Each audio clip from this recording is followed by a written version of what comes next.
forget Hey Dad, forget the Bob Morrison Show. When it comes to cutting-edge contemporary satire, ABC TV's Frontline has swept all before them this year. For much of this year, their targets, a current affair in real life, have run for cover, denying the show is anything like them. But sometimes, Frontline looks frighteningly familiar. Would you know my name if I saw you in heaven? Would it be the same if I saw you in heaven? Yeah, that's Darren Hinch if ever I've seen him. Will you please welcome the co-star, co-writer and co-director on occasions of Frontline, Jane Kennedy.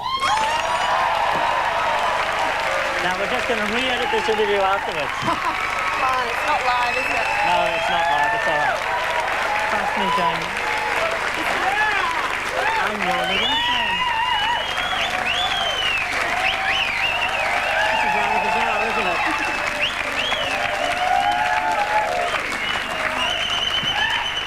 All right, Jane, you stamp-collecting fiend, you. Oh, God. Tell me, you David Soul fan, you tell me you weren't thinking of Stan Grant when that scene was written. Look, that's one thing about Frontline that people have often been saying to us, is it Stan? Is it Ray? It's really not at all. And in fact, that's what Frontline was all about, to show that it's people behind the scenes that sort of run these programs, and that the hosts are really just simply front people, and it's the people behind the scenes that do all the work. Andrew. Okay, let's try that again. Tell me you weren't thinking of Stan Grant when that scene was written. Well, we knew that Stan is very musical, and unfortunately Rob Sitch is not. Yeah. And that was the end result, and I apologise to everyone for that. Actually, no, that's okay. We did love it. There's a lot of talk around the traps at the moment that Stan is very depressed as a result of Frontline. Does that worry you at all? Do you care? Well, I've heard that Stan hasn't seen the show. And that's Gerald the official Stone, line, yes, yes. Gerald Stone, the executive producer, claims that they have never discussed Frontline at all. Really? And yes. in discussing Frontline, he says that, yes. Yeah, I guess.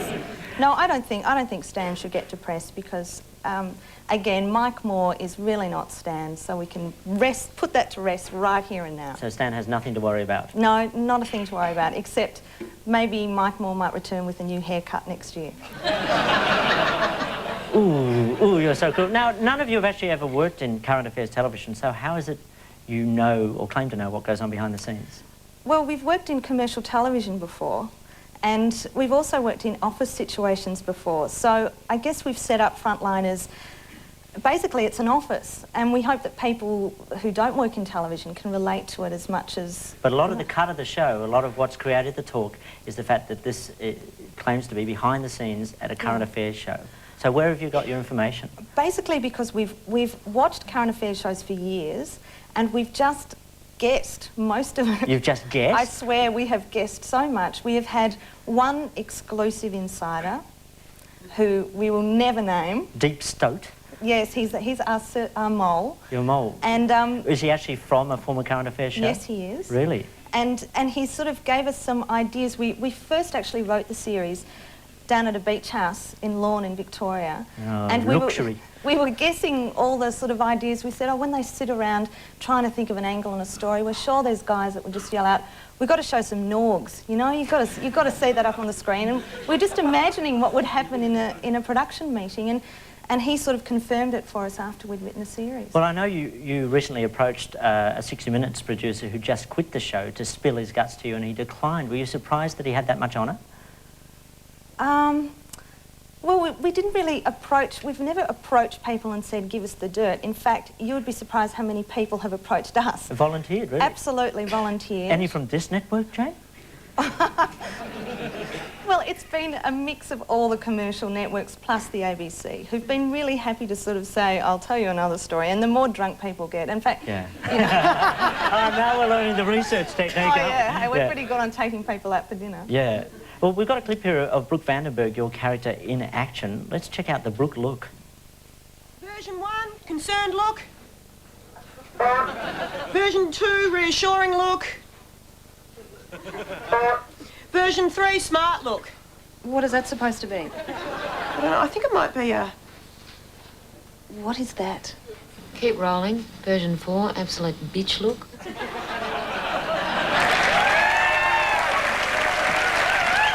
funny. Not very attractive. Well, it's not supposed to be.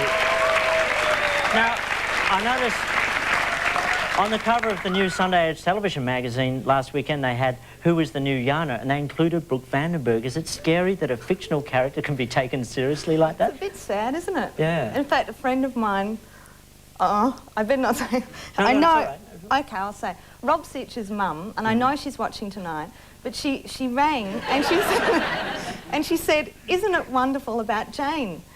And he said, what? He said that she's going to be the new Yana. So it's not only her, the people sort of, it starts to cross the line, but I'm not like Brooke at all. But it is a bit frightening when you start suddenly touted as you know, being the successor to the throne of Yana. Yeah. It's insane. So I guess that's a bit bizarre about what Frontline's done. Do people actually get confused about the show? Do they take it too seriously? I hope not. I hope that they actually laugh in parts of it because it's supposed to be a comedy. But you didn't have you didn't have a sound, a laugh track to it, which is a very risky thing in a comedy show. Normally in Hey Dad, you have a whole lot of people laughing, so you think, well, it wasn't funny, but somebody found it funny, so I'll laugh too. I guess we just thought, for this project, we just didn't want to be as arrogant as to sort of shove in laughs for people and say, look, this is funny, so you must laugh here, because people find different aspects of it amusing. Now, the producers of A Current Affair in Real Life have strenuously denied that the show means anything to them at all. Do you think you've hit these guys where they live? Have you hurt them at all? Was that the intention? I don't know if we've hurt them. We certainly never set out to be sort of renegades and sort of say, we're going to change the face of current affairs in this country. But oh, come on, you've done some really... like, you really can't say that because, like, The Siege, where you had at the end where the person suicided on air, you had the show on Monday night where the person supposedly, the priest supposedly molesting the member of their clergy suicided.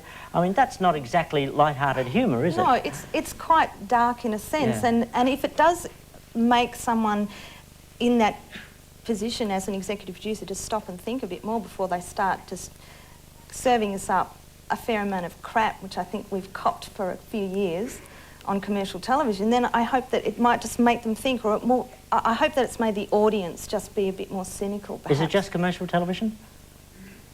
It's interesting, as an ABC show, wouldn't it be better to target all the networks? Well, I guess because we wanted to use the commercial network, commercial television in a sense, is so much glossier and glitzier and has so much more riding on it. You've worked at the ABC, you know what it's like. So we wanted to use the character of Mike Moore as someone who had come from the ABC and now goes to commercial television where they start to taste the trappings and they've got the car and they're off to the Logies and they might host the Logies one year. So that's where it could God, lead. I wish him better than that, I really do. Okay, so last question I need to know, you've had a lot of Australian television personalities on the show. Have you approached Stan or Ray at any point to appear? No, we have not, but I can say on Monday night it's our last episode, it's our Logies episode. And we actually snuck a camera into the Logie Awards and you might spot them there. All right, well, I'm not sure that Logies gives Frontline any credibility at all, but congratulations. Thanks very much, Jane Kennedy. Thanks, Andrew.